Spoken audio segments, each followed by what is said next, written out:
الصلاة والسلام على أشرف الأنبياء والمرسلين وعلى آله وأصحابه أجمعين।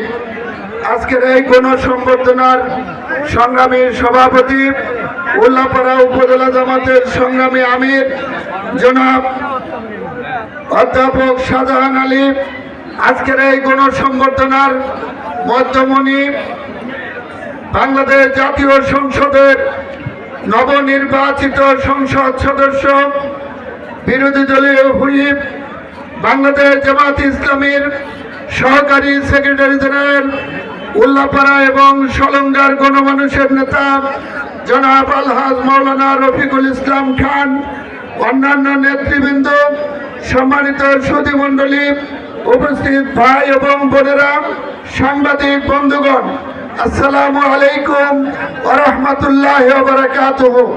সংগ্রামী ভাই এবং বন্ধুগণ, আল্লাহর শুকরিয়া আদায় করি। 12ই ফেব্রুয়ারি নানা ষড়যন্ত্রের মধ্য দিয়ে যেই নির্বাচন অনুষ্ঠিত হয়েছে, সেই নির্বাচনে আমাদের প্রিয় নেতা জনাব রফিকুল ইসলাম খানকে উল্লাপাড়া এবং সলঙ্গার গণমানুষ আপনারা ভোট দিয়ে নির্বাচিত করে জাতীয় সংসদ সদস্য হিসেবে ভূমিকা রাখার জন্য বাছাই করার সুযোগ দিয়েছেন। সেই আল্লাহর দরবারে শুকরিয়া আদায় করি, আলহামদুলিল্লাহ।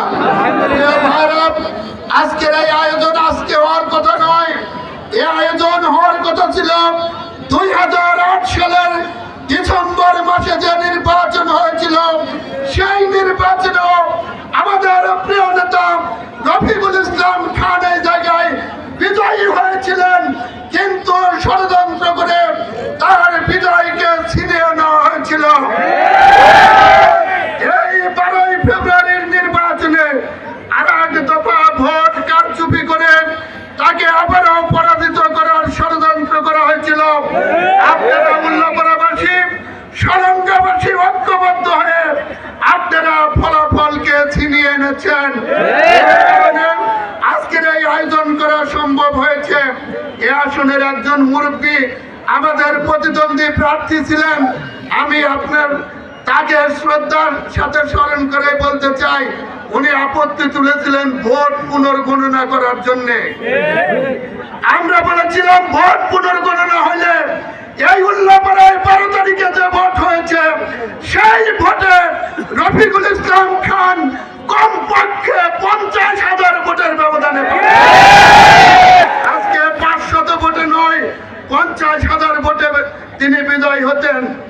আজকে তাদের কাছে প্রশ্ন রাখতে চাই, গুণে দেন আমাদেরটা আর আপনাদেরটা গুণে দেন।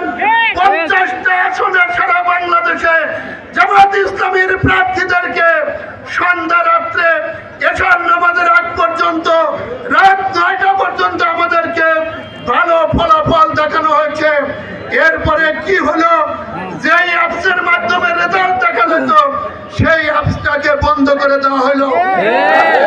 গভীর হয়েছে ষড়যন্ত্র, তত প্রখর হয়েছিল।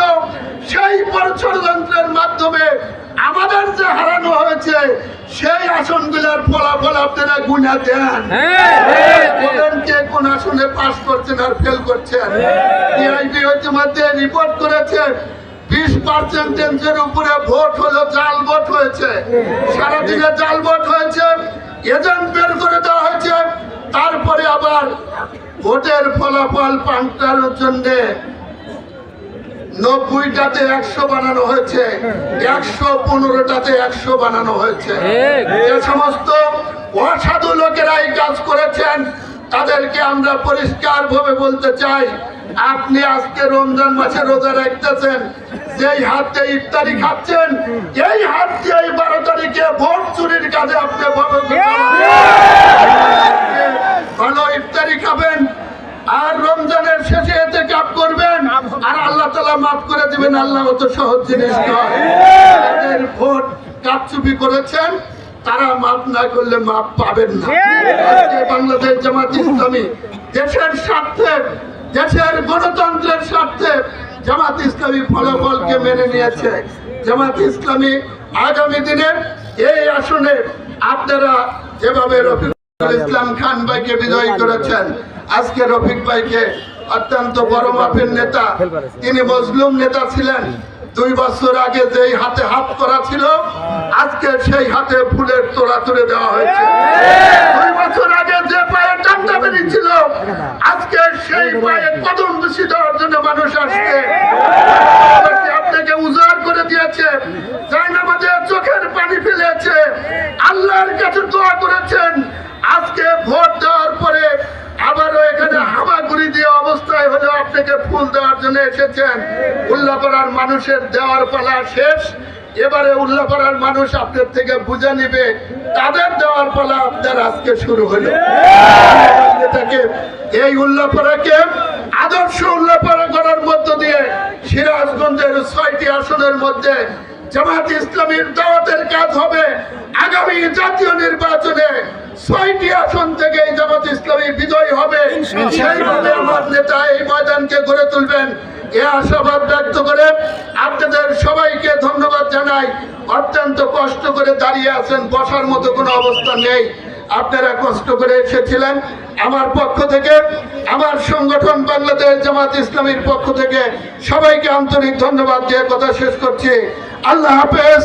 বাংলাদেশ জিন্দাবাদ, বাংলাদেশ জামাত ইসলামী জিন্দাবাদ। আসসালামু আলাইকুম ওয়া রাহমাতুল্লাহি ওয়া বারাকাতুহু।